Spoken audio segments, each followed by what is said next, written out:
আমরা সব সময় কোরআনকে গ্রহণ করব ইনশাল্লাহ। ইনসাফ মানে মৌলবি, আর মৌলবি মানেই দাড়িপাল্লা, আর দাড়িপাল্লা মানেই শান্তি রহমত। আর কি বলতে চাইছি, ইনসাফ কায়েম, মৌলানা মুফতিরা, মসজিদের ইমাম সাহেবেরা, আমি মনে করি দেশ চালাইলে উত্তম। আর কাউকে উত্তম মনে করি না। কারণ ইমাম সাহেব ইমামতি কইরা 5 ওয়াক্ত কষ্ট করে নামাজ পড়ায়া চুরি করবো ওই আশা করবো না, কারণ তারা স্যালারি ভুক্ত, তারা টাকা পায়, ওইটি সন্তুষ্ট। আর বর্তমান সমাজের নেতা খেতারা তাদের সন্তুষ্ট করে না, যত লাগে অতই লাগে।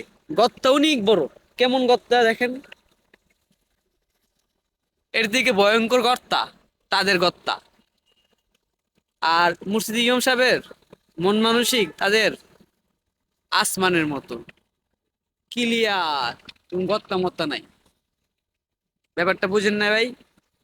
ইনশাল্লাহ চাই এই দেশে বর্তমানে একটাই চাওয়া, একটাই আশা, একটাই দোয়া করি, একটাই কামনা করি, ইনসাফ কায়েম হোক, দেশ সুন্দর মতো চলুক, মাদক বন্ধ হোক, মাদকের বিপক্ষে থাকুক রাজনীতি পক্ষগুলা।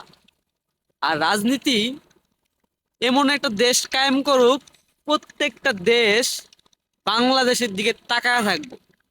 যেমন জাপান, চারিদিকে কি সাদা মাঝখানে লাল, বাংলাদেশ পতাকা চারিদিকে সবুজ মাঝখানে লাল, টপে থাকবো বাংলাদেশ, কারণ ইনসাফ কায়েমের জন্য। This is my mentality guideline. Psycho. আল্লাহ হাফেজ।